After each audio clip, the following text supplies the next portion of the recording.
Thank you everyone for coming. Um, I know it's a weekday and it's right in the middle of the weekday.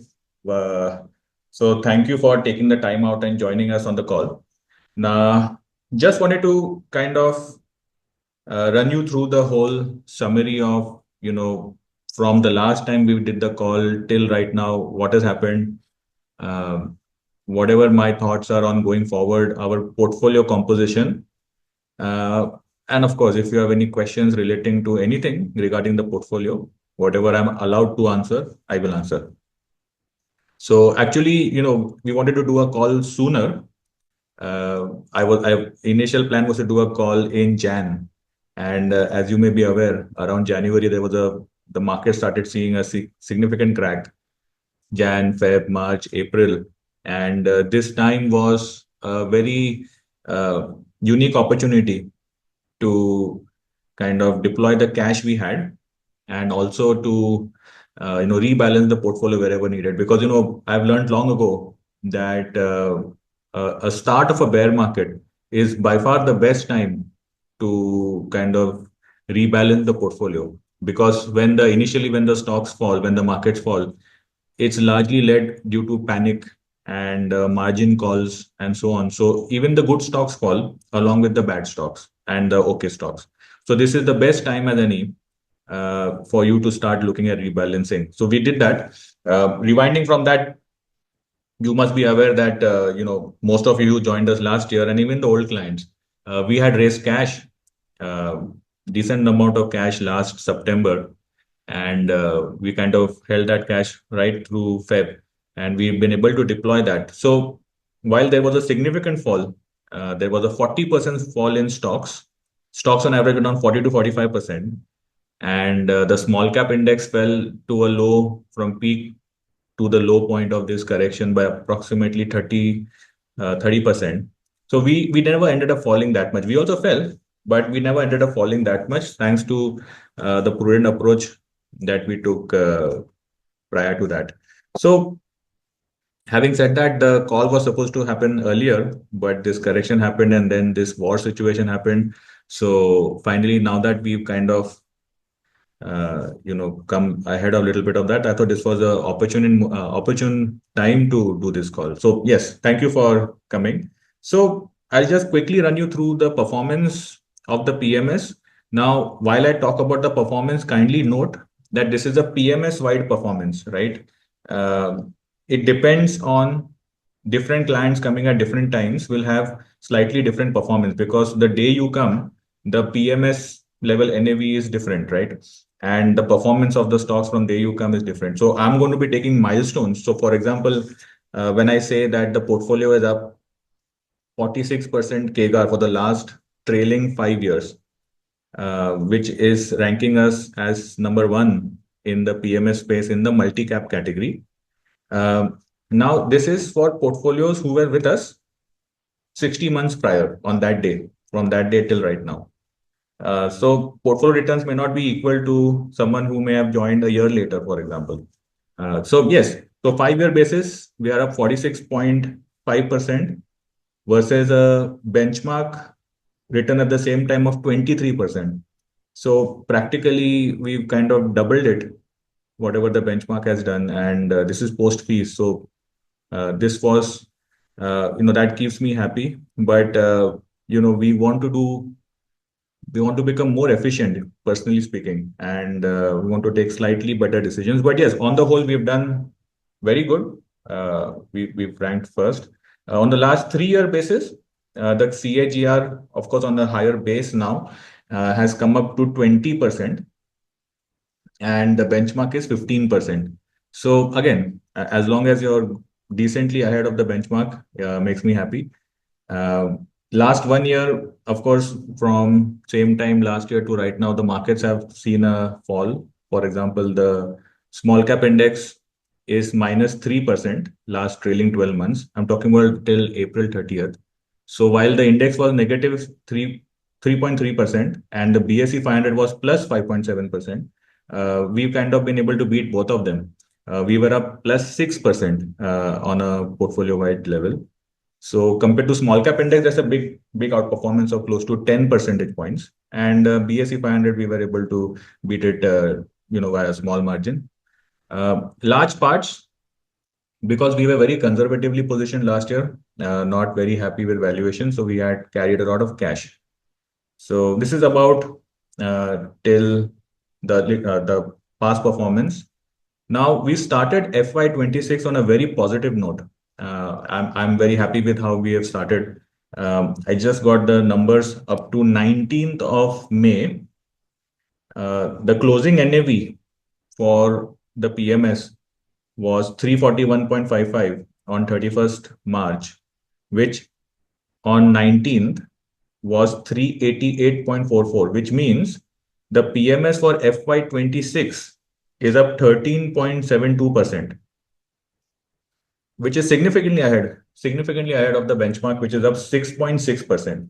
So you kind of more than 2x better than the benchmark. So we started this financial year well, and we've already kind of been utilizing this last few days to kind of go through the valuations of all the portfolio companies and to figure out incrementally what kind of a CAGR we can expect. So, on a very case by case basis, we'll figure out what to keep, what to add, what to sell and book profits. So it's going to be case by case rebalancing if needed. But we've had a fantastic start to FY26. I mean, most of the stocks that I see in the portfolio, I think a lot of upside is there.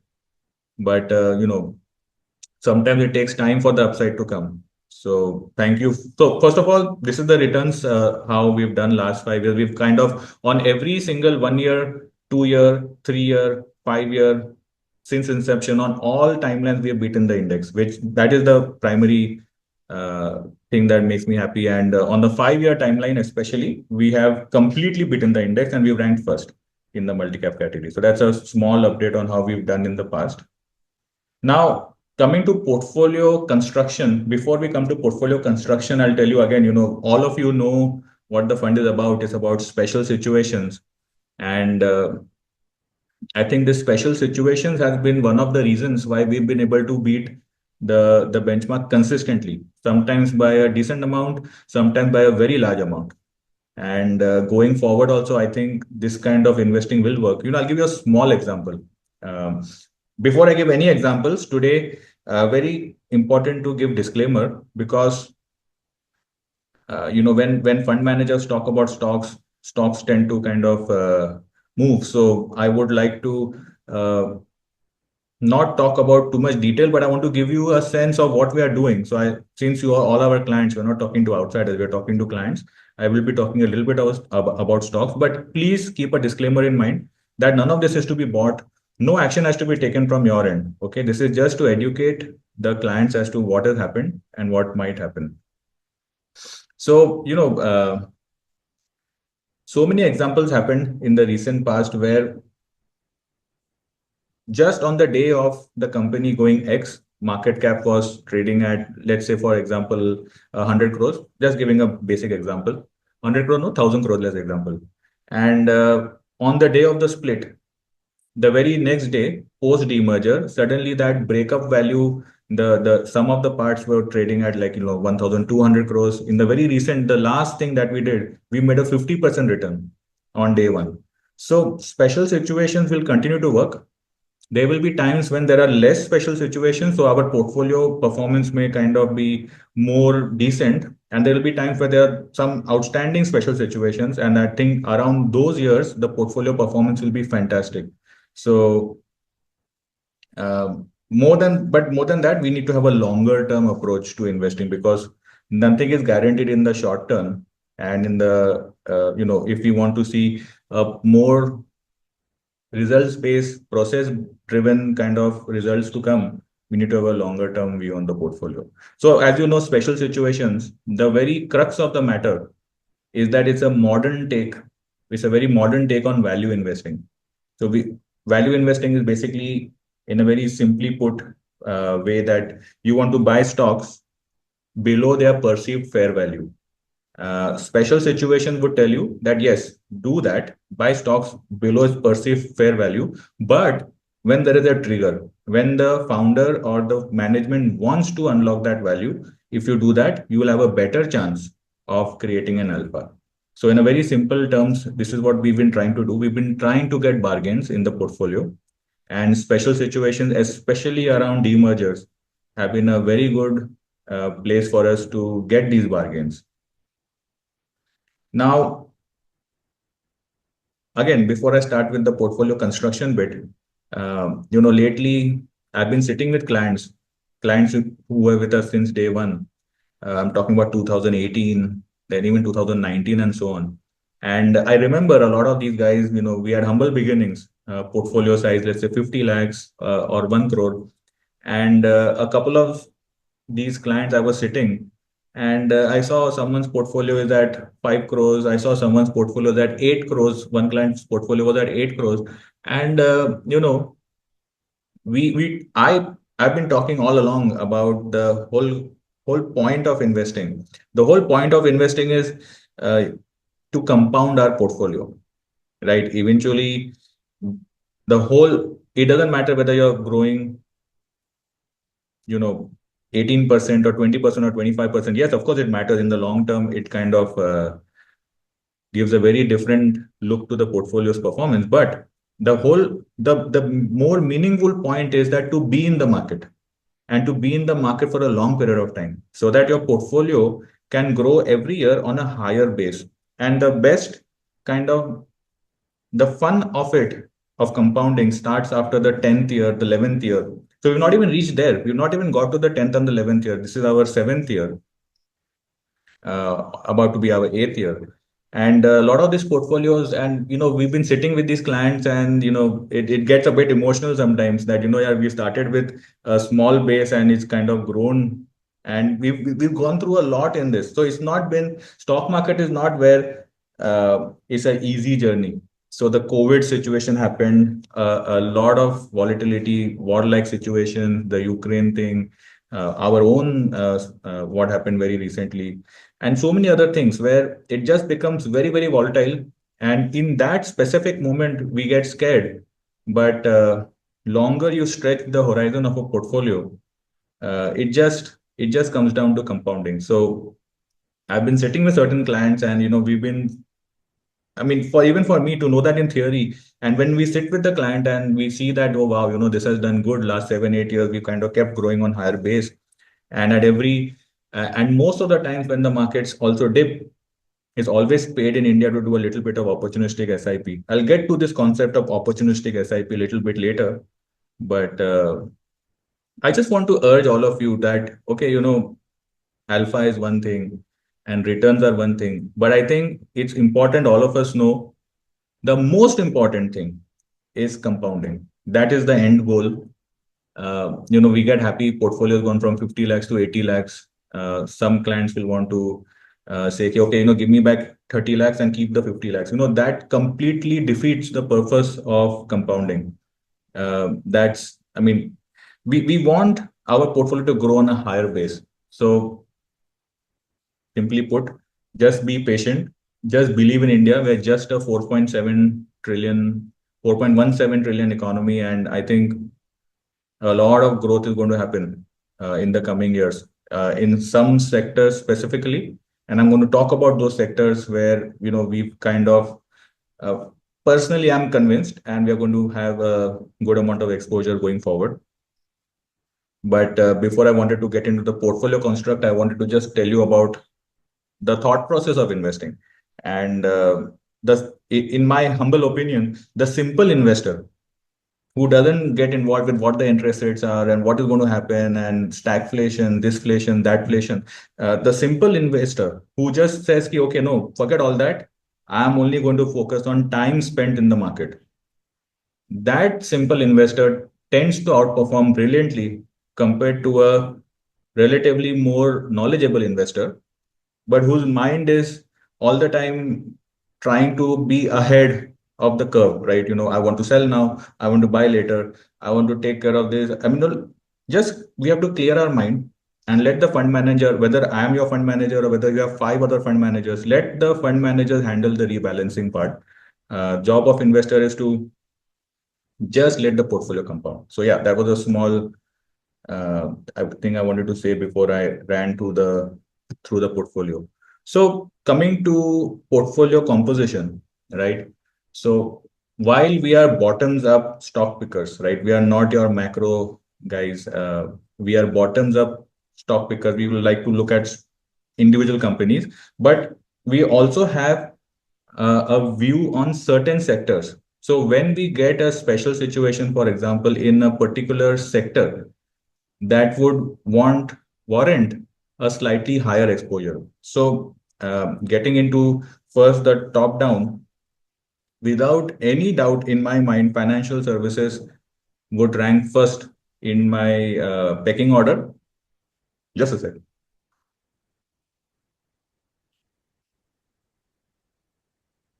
Financial services would always be first in my pecking order.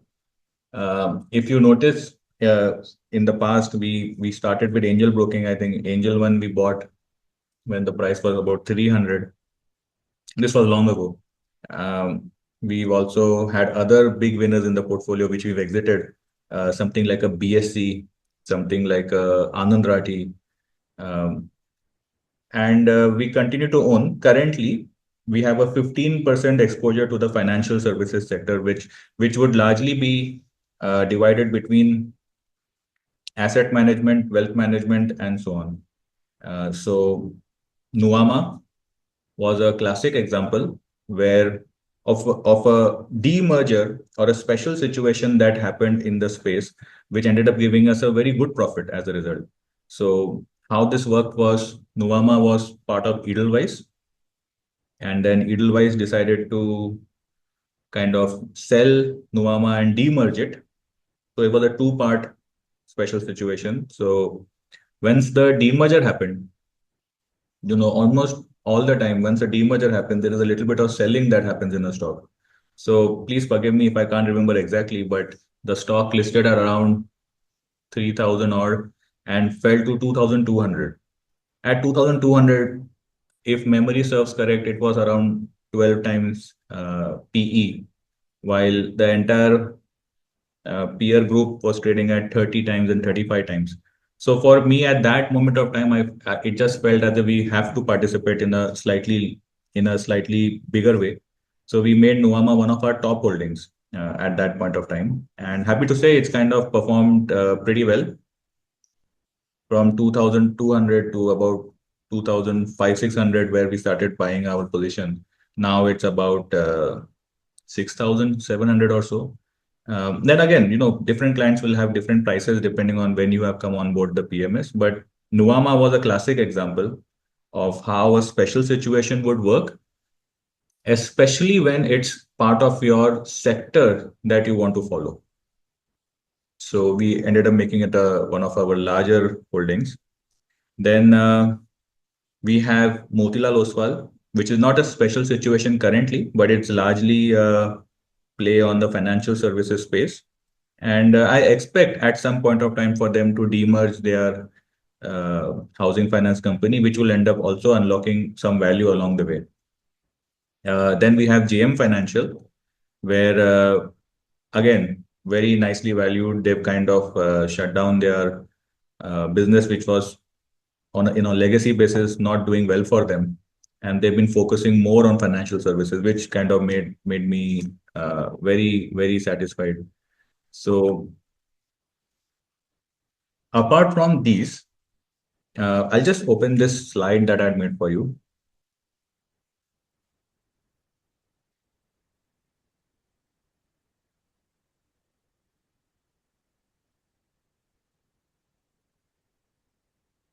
Varun, is my screen visible? Yes, sir, it is. Perfect. So as you can see here, these are our top 15 holdings. So I thought today we'll spend more time talking about these. If you have any question on any other of our stocks, we may not be able to cover right now, but feel free to message me. All of you have my number directly. So, myself or my team will get back to you. But this is what matters more because the top 15 positions approximately have 70% exposure. So this is where the bulk of the portfolio's movement will come. If we get these 15 correct, we'll have a great year and beyond. So I've already spoken about Nuvama and Motilal, which are number one and number eight, respectively, and JM is not in this list. So altogether, we come to 15% in financial services. I'm very personally speaking, I'm not talking about the stocks, but about the sector. I am super bullish. I'm in my own mind space. I'm convinced that as the GDP goes to from 4 to 5, 5 to 6, 7, 8, 10, and 12, 14 over the next many years, the one space, that one single space where I am most bullish on would be the financial services space, because I am also in the business, right? I also see that, very, very simply put, I'll tell you that you all know us, how we focus. We are very performance oriented. We are not AUM oriented. But our own AUM has gone from something like, at a Nugent level, from all our funds combined, has gone from barely anything just about 4 or 5 years ago to now crossed 2,200, 2,300 crores. So if a fund which is just not focused on marketing, we have zero people in marketing. If a fund like that can see exponential growth, imagine the funds who perform decently, or wealth managers who perform decently and who have a focus on sales. I think there are years, if not decades, of growth ahead for the financial services space. So every time there is a market dip, so these kind of companies, they are going to be your cyclical structurals. You know, what is a cyclical structural? Which means it's a very structural story. Next 10, 20, 30 years, I think financial services basket as a whole will keep expanding, but it's going to be cyclical along the way. If the markets are down for a prolonged period of time, let's say 2, 3 years, then of course, wealth managers, asset managers, they will have M2M losses, in the sense their AUM on an M2M basis will come down. Also, clients may leave. So they could be operating deleveraging uh, in times of not so good times. But over long periods of time, if you think the economy is going to grow, these guys will benefit in three ways. First of all, every 4 to 5 years, even a simplistically designed portfolio every 4 to 5 years should end up almost doubling. So AUM should double of equity focused guys in this space. AUM should double every, let's say, every 5 years. Now, if AUM is going to double every 5 years just because market is going up, plus as the country grows, you're going to get more clients who come into this bucket where you want to target your client target pool. So you're going to get your AUM going to organically double every 5 years. You're going to sign new clients along the way. And your existing clients also will add more money as their wealth grows. So over time, financial services, especially people who have AUM related income, I would be most bullish. But you need to understand this is called a cyclical structural. They may have 1 or 2 not so good years, or maybe 1 or 2 years of degrowth when markets are bad. But overall, if markets are decent, if you're going to say if India's GDP is going to grow and markets are going to be decent, these guys are going to be right up there. If we see the returns of individual companies for the next maybe 10, 20, 30 years, you're going to see a lot of these guys, companies from this space, be right there in the list of, let's say, top 100 stocks. So, in my opinion, that obviously is my first pick. Second is defense. Now, unfortunately, in the listed space, I find it very difficult to buy anything in defense because it's quite expensive, and I'm not able to zero in on anything currently. But yeah, it's something that is definitely on the radar. If any day something decent comes up, for example, recently there was a demerger in Rossell. We never ended up owning Rossell, but if we had, I mean, it was too small and illiquid for the fund. But if it was a kind of company which we could have owned, we would have participated. Now, of course, it's long gone. That trade is long gone. But this happened a year and a half ago. But defense on a top-down basis would be one of our core focus areas. Of course, after that, renewables and electronic components manufacturing, critical manufacturing of components. So all those things, but mostly it'll be bottoms up. So Some of the other things I'll just go through now of the portfolio. Our second largest position now is a company called HEG. Now, most of you must be aware that, again, before I start, this is now, please understand, I'm just talking to my clients and I'm explaining what we own. It's by no means any sort of a buying recommendation, because if tomorrow something goes wrong with HEG and I may sell it, and then there'll be a problem, right?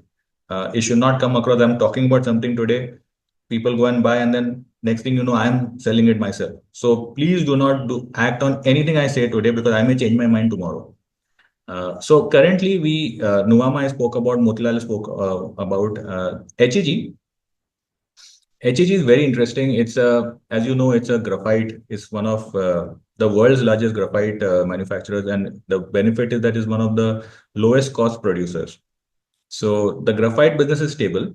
They have, I expect, some growth, but not a lot of growth. But very interestingly, they are doing a amalgamation slash demerger in such a way where they are going to be merging one of their energy assets into this business, and then they're going to also do a bunch of renewable businesses in this, and they're also entering into a space called graphite anodes.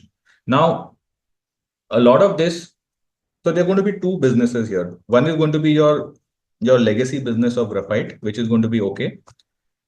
Then there's going to be this second company which will be focused on growth. And very importantly, their energy assets generate a lot of free cash flow. So the while I will not get into details, because I know getting into details causes problems, but the philosophically, or the theory of this investment is that growth, the second business, which will be the growth business, could have a lot of optionalities.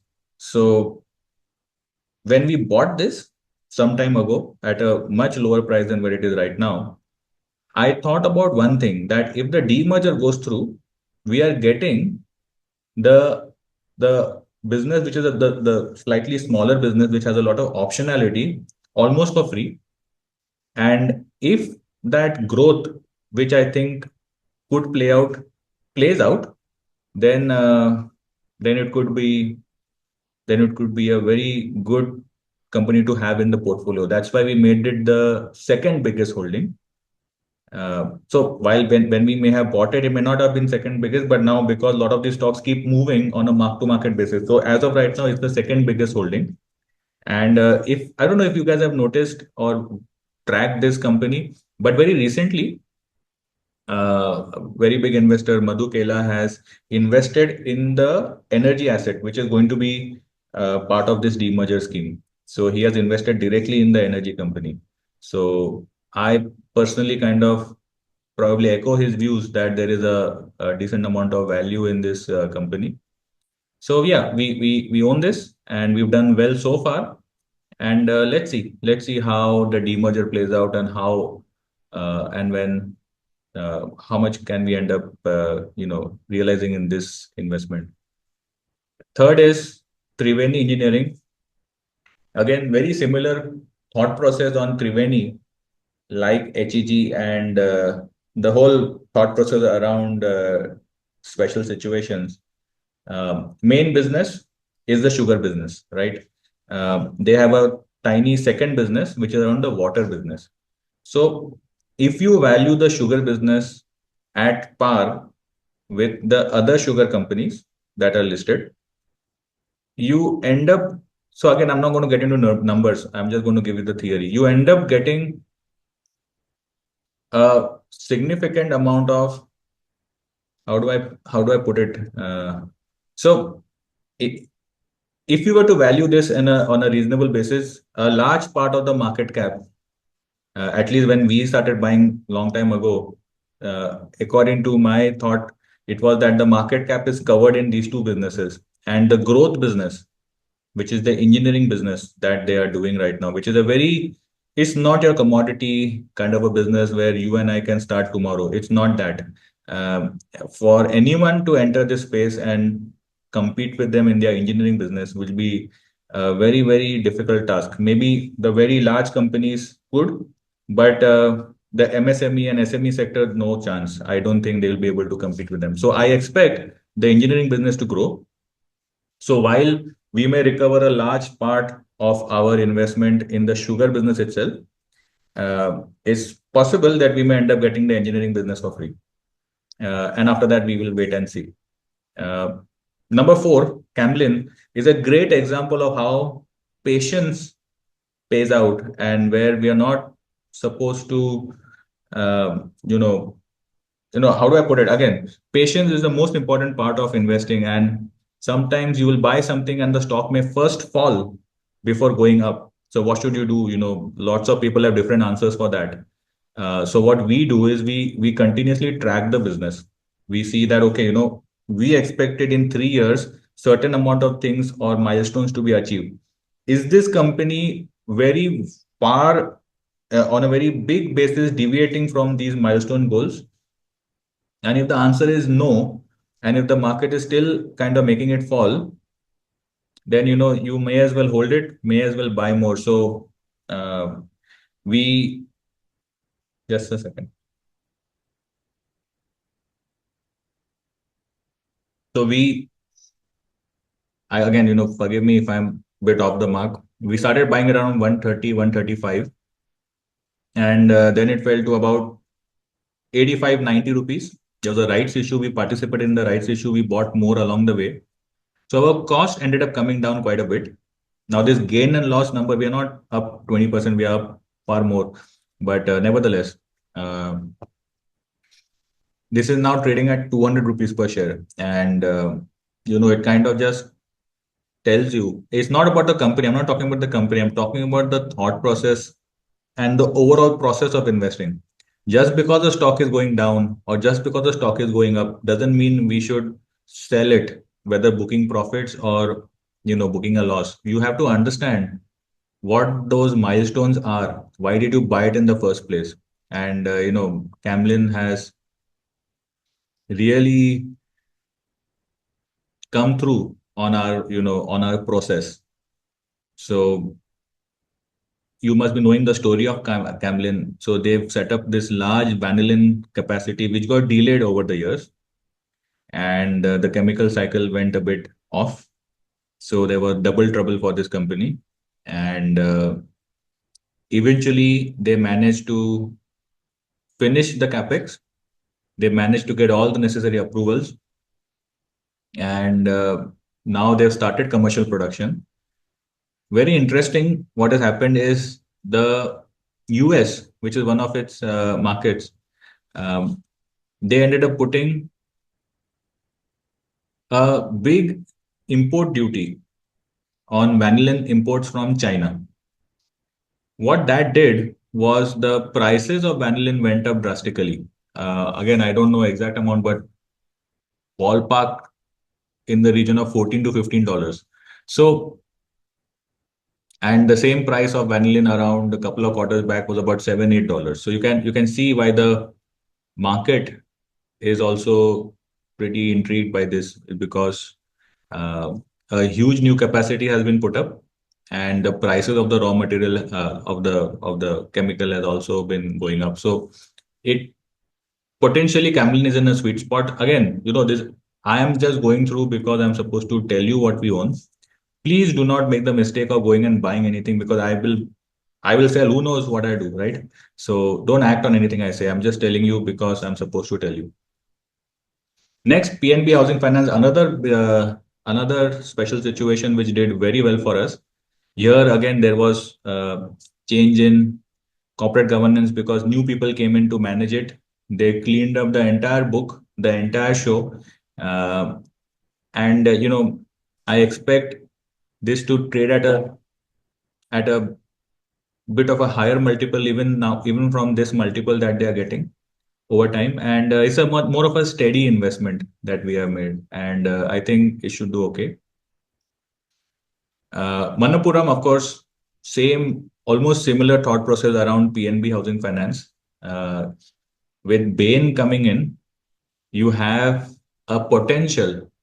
Now the open offer is currently ongoing. So with Bain coming in, my thought process is that there's a potential for the corporate governance multiple to go up. Uh, I would imagine that before a new buyer comes in, you clean up the book, So a lot of the loss recognition is happening in the microfinance business. The gold loan business continues to do a steady performer, but over time, if the market starts to believe that Bain is doing a decent job, I think the valuation gap between Manappuram and Muthoot will keep on narrowing. And if this plays out the way I expect, again, it should be a decent. It merits to be in the portfolio. I would not have a seriously long-term view on Manappuram, just like any NBFC for that matter. I mean, I would book profits whenever I think that the right multiple has been achieved. So we're very clear that when we invest in in our special situations kind of way, we're very clear on one thing. We're very clear on who we are, and it's important to always, whether in life or whether in investing, important to know who we are and what we try want to achieve. So when Poonawala's took over Magma FinCorp, I don't know how many years ago, but we participated in the PMS. And we were very clear that, these guys will come in, they will clean up the book, they will be able to fund the business, they have deep pockets, and they will turn it around and it'll do okay after that. And as usual, people at that time would say, ki, oh, it's a basket case, Magma and all, why are you getting involved? But we just know how this works. So we thought, ki, yes, there are risks, but you take a exposure because you know historically what has happened in such situations. But we are very clear that when the stock of Poonawalla FinCorp went up 3x from the time of this acquisition of theirs and the turnaround of this asset, was that we as investors, Nijen, is in the business of identifying a magma that will get cleaned up and it will get to a decent valuation multiple. We are not in the business of compounding in the sense where we are investing in Poonawalla to become the next Bajaj Finance. No, we are in the business of letting Magma become the next Poonawalla, not in the business of Poonawalla become the next Bajaj. So we have to book profits many times along the way. Sometimes it works against us. A lot of stocks have sold, gone on to become 10x more, but very clear that we have to find the next demerger instead of letting that business compound. So we want the portfolio to compound. So the portfolio should compound, but the actors in the portfolio keep changing. I've written about this in the past and I've spoken about this. Is that Greenblatt, who I follow very closely, Joel Greenblatt, had said this, that wipe the slate clean every 2 3 years and ask yourself the question: would you buy this stock right now? And if your portfolio companies after 2 years of owning them, if you come to the answer that no, I'm not going to buy this right now, that means it should not be part of the portfolio. And I think that philosophy of starting with a clean slate has helped him to be one of the most successful fund managers. It has helped us to beat a lot of well-known people in India and to consistently also outperform. So I think we'll continue doing that. Again, before going ahead, I'll give you a small anecdote. I don't know how many of you play chess. It's very interesting. The opening few moves of chess, whether whichever opening you do, the first, let's say, 4 to 10 moves are very. It is simple. Like if you want to do the king opening, queen opening, any opening you want to do, the first 7 8 moves are process driven, right? You know that okay, if I do this, that guy's going to do that. This is the next 2 3 moves are the logical moves to do.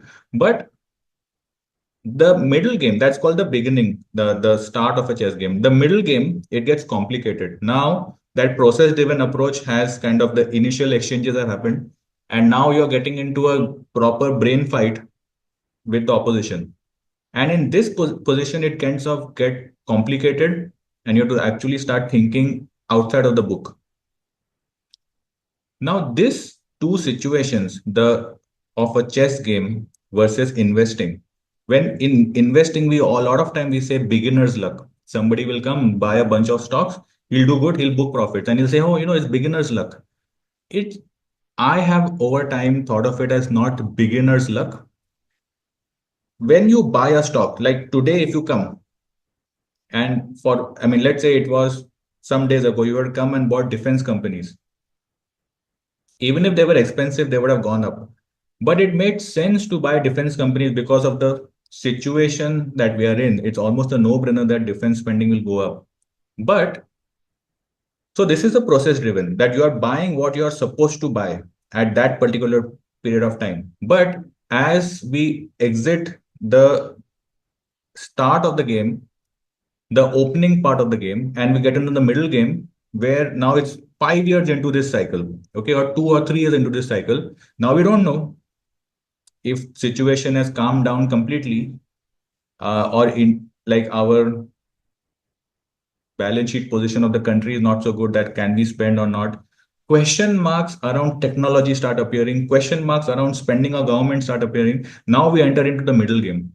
When you bought at the beginning, it made sense to buy, but as you enter the middle game and the end game, it gets more and more complicated, and this is where uh, non full-time investors lose money as they enter the middle and the end game. So you may have noticed in your portfolio, or anybody's portfolio, let's say retail investors, especially not HNI investors, retail investors, they may buy a thing, they will go up initially, and then it starts falling, and they don't know what to do, whether to sell, buy more, or do nothing. So we've kind of taken a lot of learnings from this chess analogy of opening, which is the simplest, middle game complicated, end game very complicated.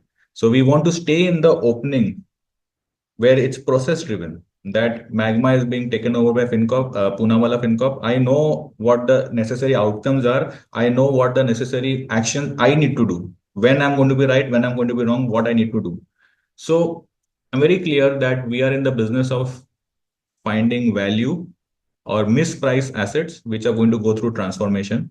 We are not in the business of compounding, because when you get in the business of compounding, that's the reason a lot of the funds, most of the funds underperform the index, because they go through this thought process of now what do I do? Now things have changed. Now what do I do? So when you have to consistently answer these questions, you end up taking a lot of wrong calls. So we don't want to get into that thought process. So we always decided that we'll be special situation focused. Of course, the odd investment here or there, we will also kind of go through this cycle. But on the whole, the portfolio will be focused on that.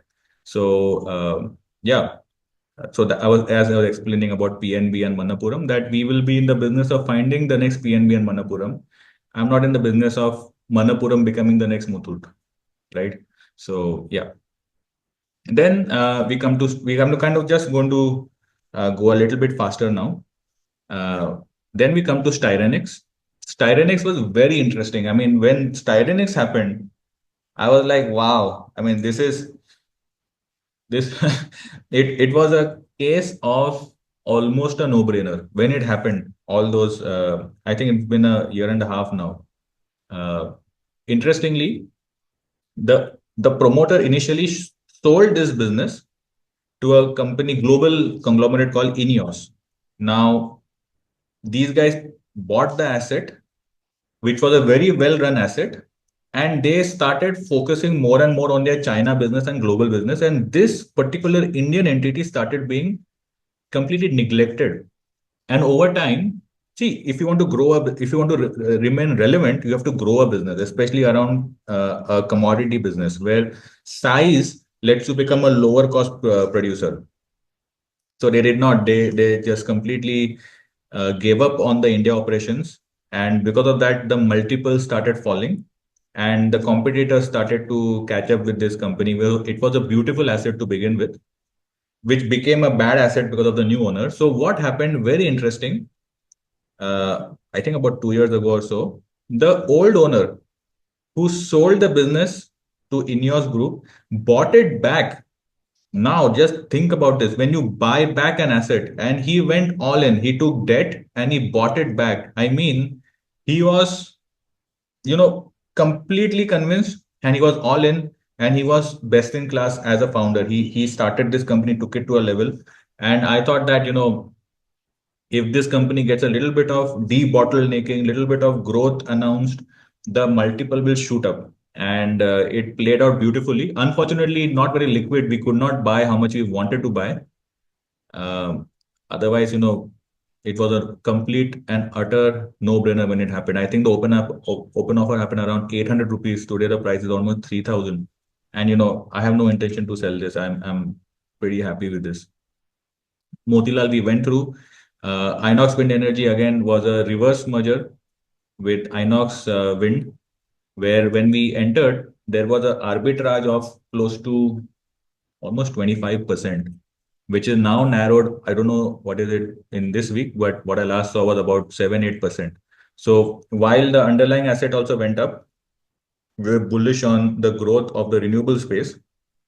We made a good amount of money here, but we had a little bit of cushioning from the point of view that there was a 25% spread in this company.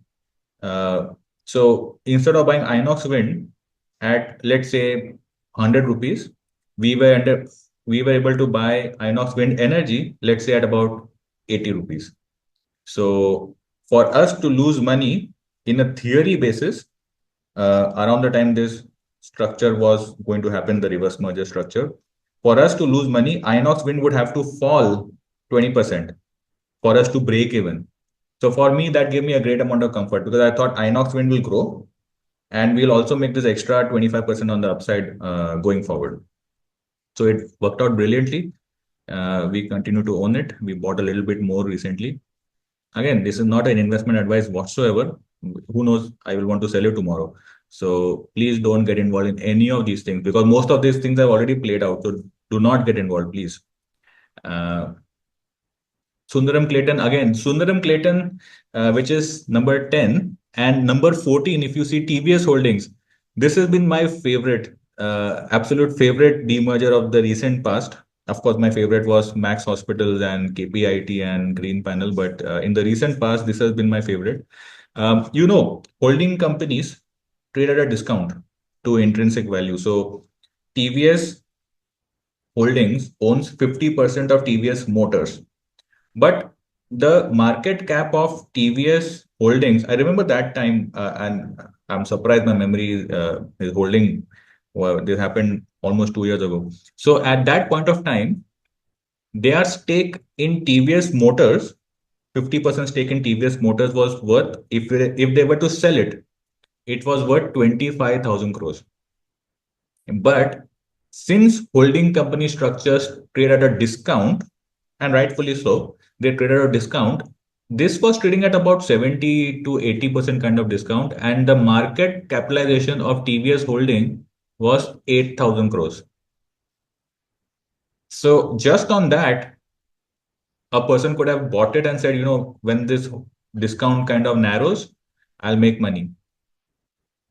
What was absolutely beautiful about this, and in any time a holding company goes through special situation, it's something that our antennas must go up, that they had assets. So while the large part of their holding itself was not valued, they had assets. So Sundaram Clayton was one of the companies inside TVS Holdings. In my opinion, it was valued at zero, not even at a discount, nothing. It was just simply valued at zero, and they had cash. So they thought that we are going to make they called it a NCRPS, which was kind of like they are demerging the cash in a structure which will pay out one interest, and then you'll get that cash, it'll get liquidated and you'll get the money in your account. So 25% of the market cap, when the market cap was 8,000 crores, was the cash, and approximately 25 to 30% was Sundaram Clayton. And of course, the business itself, the stake itself was supposed to be 25,000 crores, was trading at 8,000 crores. So I thought at that point of time, honestly speaking, if it was my own portfolio, I would have put all my money in it. But in a PMS, I could not do that. So we participated. We got the cash, which we exited once it liquidated. We made pretty decent money in Sundaram Clayton also. Clayton also listed and went up, and TVS Holdings, rest is history. We made a huge amount of money. So this trade was a very different from your typical demerger trade because this was a three-part. So one was the holding company discount, which made it very attractive. Then they even demerged the cash, and then they kind of uh, demerged Sundaram Clayton, and now kind of they are bringing all of their. What I saw last is that a lot of their other subsidiaries are being merged into TVS Holdings. So hopefully, a lot of value there could be unlocked going forward also. So next up, DCM Shriram Industries. And I think let's keep this as the last one to go through right now. If any other question on any particular company, please feel free to reach out to my team. DCM Shriram Industries uh, is more current if we've been buying this right now. Uh, and since we've been buying this right now, I will not talk about this because this is, you know, it doesn't make sense. Everything else we spoke, I've kind of bought it long ago and stopped buying, so it's a different thing. But this I'll not talk about because I just know how things go if I talk about something. So I'll not talk about this. So guys, this is about, it hopefully gives you a sense of how uh, we have done since the last 5+ years. We've kind of beaten the markets on all time frames post fees. The philosophy of investing around special situations that it tends to give us uh, uh, assets at a good price. Of course, with the caveat that you can still make a loss, but the starting point is good. Then, more than anything, more than the concept of investing, whether you are with us or whether you're with a mutual fund or whether you're anywhere, more important than anything is compounding.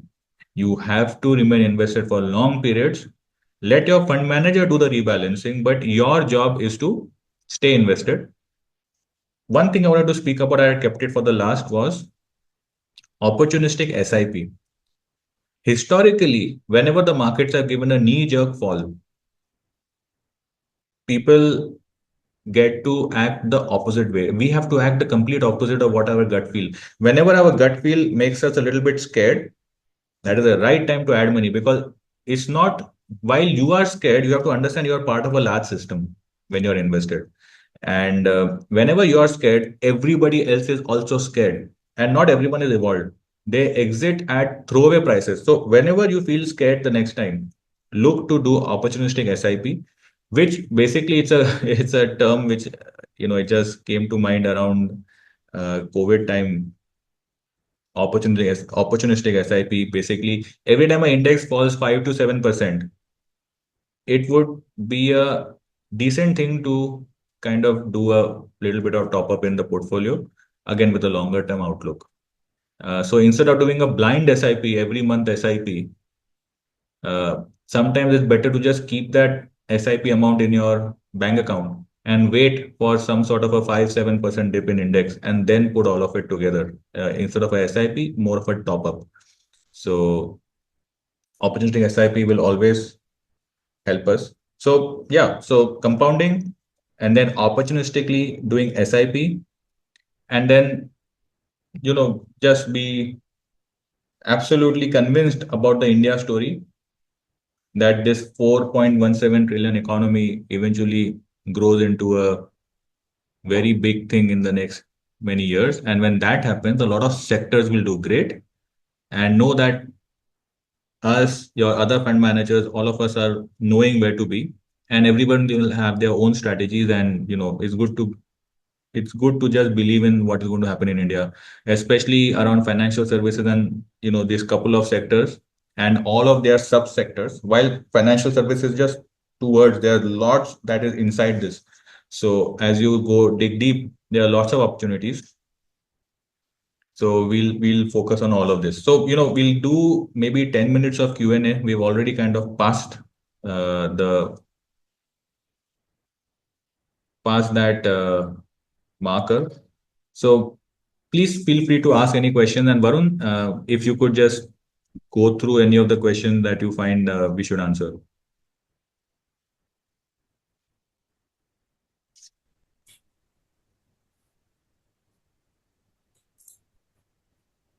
Varun, you're there? Yes, sir, I'm here. We just turned on the chat, like investors are just asking their questions now. Focus more on the operational questions because I can't talk about companies.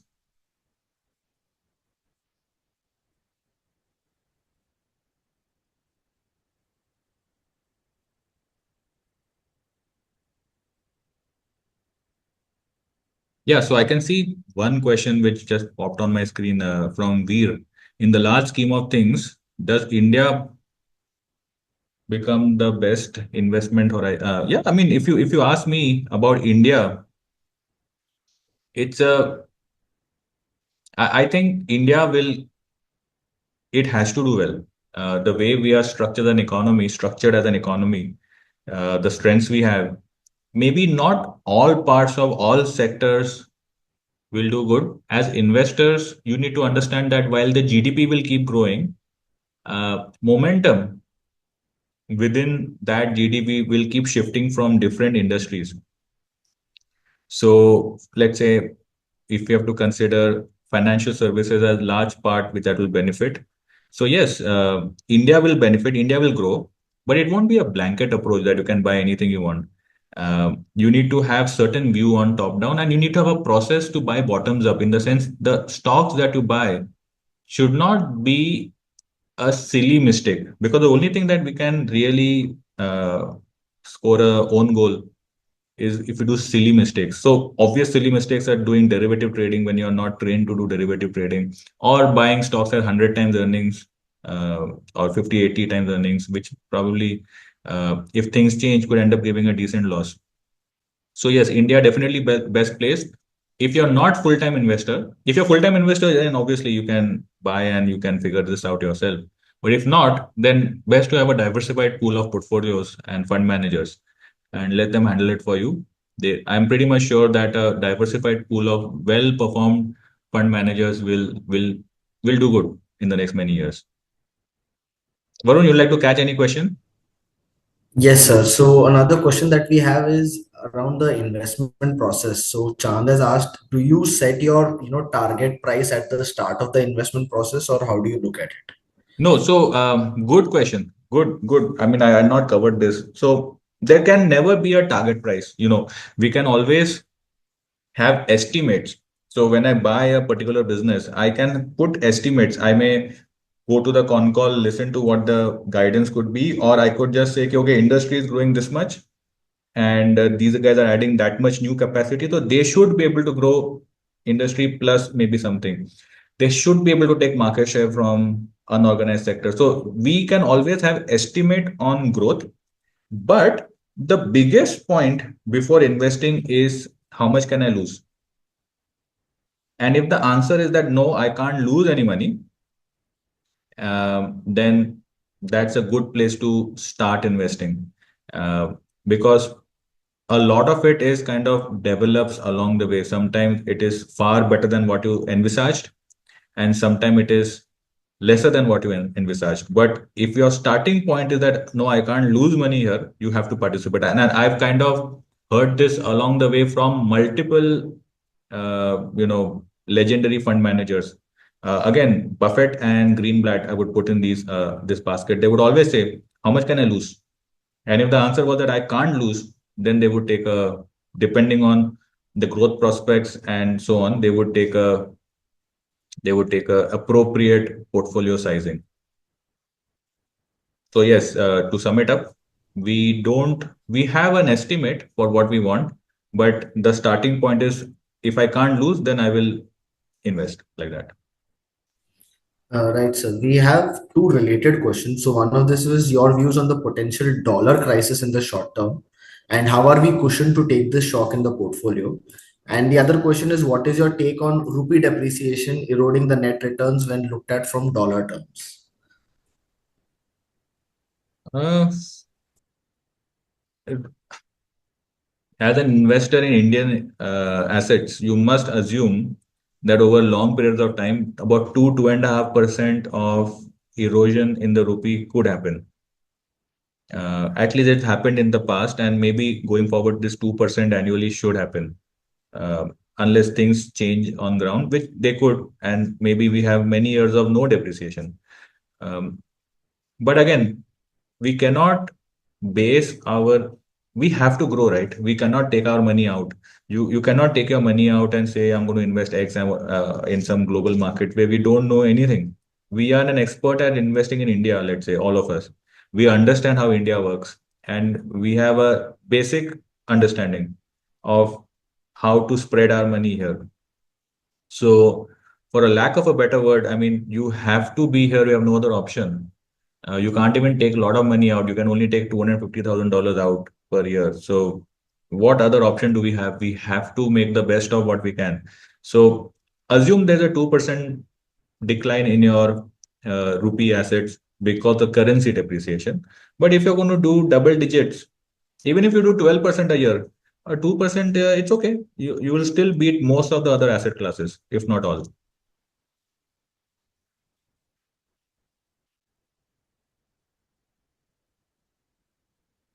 Yeah, Varun. Sorry. One question we have is any other sectors that you find interesting and you see exponential growth in apart from financial services? As I said, defense was one second. I think defense was second thing that I spoke about. Third would be electronic components manufacturing and manufacturing of niche products. So when I say niche products, means businesses which are not easy to replicate by SMEs and MSMEs, because the large guys can always invest and they can figure out what you want to do. But if you are doing a commodity kind of a business which even a small guy can replicate along the way, then you're going to have a much more tougher time. So in India, I think electronic manufacturing will do very good going forward, and also critical components manufacturing around aerospace, for example, space research. I mean, all those kind of things which are not when you're dealing with a global MNC, it's not easy for some random guy from some part of India to just say, "Oh, I'll also get this client." So it's so focus on critical or niche manufacturing. I think that will also do good. Of course, renewables is also a play, but renewables is more of a cyclical. I would not say next 10, 15 years you want to own renewable stocks, but renewables more for short to medium term. But long term, I would say financial services, followed by defense, followed by critical components manufacturing and niche manufacturing. Right, sir. Another question we have is should one keep adding more cash at the present situation? Oh, 100%. So right now, though, small cap index is down 10% from peak, but sometime around end of March or middle of March, it was down 30% from peak, where stocks were down 40%. So whenever you have this situation where the index has gone down 7, 8%, as I said, I spoke about opportunistic SIP, you should add some money and let us deploy it gradually and judiciously for you. We don't deploy in a blind manner. We look at it properly and we buy a basket of companies. So it's paid well in the past, historically in India, to buy the panic and hold on patiently. So I don't see any reason as to why not going in the future also. Buying panic has largely worked well, because if सबका माल फूट रहा है by it's a very legendary uh, two words, mal futna. When you say mal futna means margin calls, where people are buying on leverage, they can't own it, so the broker forcefully sells it. When that is happening, you're getting left, right, center bargains. So you have to deploy a little bit more. Basically put, as I said again in this call, when you're scared, you should add. And if you have to only remove money, you should remove when you feel like having a party. So, or in a party, everyone is talking about stocks and telling you what to buy and how much money they made. Random guys are coming to you and giving you stock advice. That's the time to kind of say, okay, So in that situation, I'll anyways come in cash myself. But yeah, so that's how you should look at adding. So when you're absolutely scared and people tell you investing and make jokes about investing, that's the time to add. One question we have is historically, tech stocks are the leaders. Why are you ignoring these? Tech stocks. We don't have exceptionally good tech companies in India, which are listed. I mean, I would not want to participate at crazy valuations, but we don't have that many options. Uh, we do have a tech company in our Captain Mothwaj. I'll get to that. Yeah, we don't have, but we do have a tech company in our startup portfolio. It's called Snapmint. Uh, Now that would what I will call a real tech company, and Snapmint has gone on to become now India's largest uh, fintech in the buy now pay later space, doing exceptionally good, and it outlasted every other competitor. So we do own fintech, but we want to own them on our terms. So if we get the right price someday, we will look at it. Then, sir, we have a question that if we do SIP, will it be used right away or would it be deployed during the dips? Yeah, so we will use it judiciously. Judiciously, there is no simply put answer written in stone. Uh, if the market is completely in a situation where I think, just buy it now, don't think, then yeah, we'll deploy it immediately. But let's say if you have to put money right now, then obviously I will say, okay, if I think that new ideas are going to emerge, then I'll put it more in a spread out manner. Or if I have enough 4 or 5 ideas right now, I'll make a basket and buy it. So simply put, you do the SIP and leave the deployment on us. It's going to happen judiciously. Varun, let's take last question. Sir, one question that we've seen a lot is, are we planning to list Nugent Capital anytime soon? A hypothetical question. Uh, Yeah, I so mean, we don't require to raise money because we are. yeah, so here's one good question, sir. Given a choice, where will you invest? AIF, Cat3 or PMS? So, AIF as a structure uh, gives you more options. So in a booming bull market, I think AIF is a better structure. But in a bearish situation where large, because PMS is fully into listed equities, AIF will have a mix of pre-IPO, investing in anchor, investing in other things. So in a market where market's gone down and going to go up. So let's say markets like right now, I would say that both are equal. In fact, PMS will have slightly better performance. Because I'll tell you about the FY26 story. While PMS is up almost 14% in FY26, I think AIF is up maybe 11. But this story may change. If next year markets have gone up quite a bit and everything is expensive, then probably may make sense to uh, have some exposure to the AIF also. So if anybody is contemplating between PMS and AIF, feel free to reach out to us. Let my team explain to you more in detail. But as things stand, I think it's the same being in PMS or AIF. ठीक है, sir. I think that is like we've covered bulk of the questions that we had. Yeah, I think I remember one question from Captain Modhwaj, and he Are said, we in "Are we in a a party right party or now?" consolidation phase right now? Oh, so we are 10% below the peak. So we are in a cyclical structural, like how I said, financial services are a cyclical structural. Indian stock market is also a cyclical structural, which means ups and downs will happen in the short term, but we are just an economy placed in such a way that I feel that the economy will keep growing. I have no doubts, or rather, I have zero doubts in my mind that the economy will keep growing. And whichever markets most of you are businessmen, whichever markets you don't see today will magically appear in the next 2 3 years in terms of size of the existing market. So I am convinced because it's my job. I talk to so many founders. I talk to so many founders daily. I mean, we go through 100 companies before we invest in two, especially in our startup space and pre-IPO space. So everybody that I speak who's doing around the space which I spoke about, financial services or defense or manufacturing or critical components and so on, everybody's talking growth. And they're not talking about growth of 5% and 7%, what people in Europe may be talking.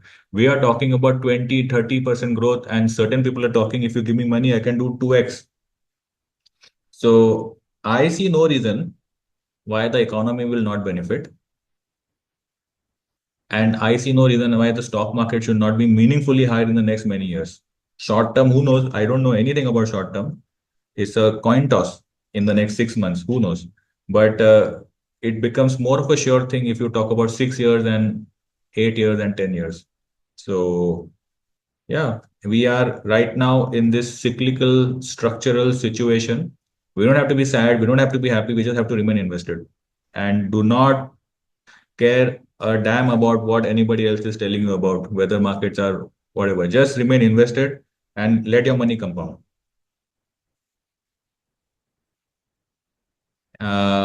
Next meeting we should we should do once in every 6 months. We were supposed to do a little bit earlier, but as I explained, things were out of my control. So expect 6 months from now, next meeting. So thank you everyone for coming, and this was long due. I hope you are satisfied with the work the team is doing, what we are doing, and we want to be even more efficient going forward. So I cannot give forward-looking statements at all, not allowed to. But personally speaking, we all are in a quest for becoming better, and I have seen that we have been getting better. And if we are able to get more efficiency, then obviously I would want to have better relative performance. So going forward, I remain cautiously optimistic. Um and this year has started well.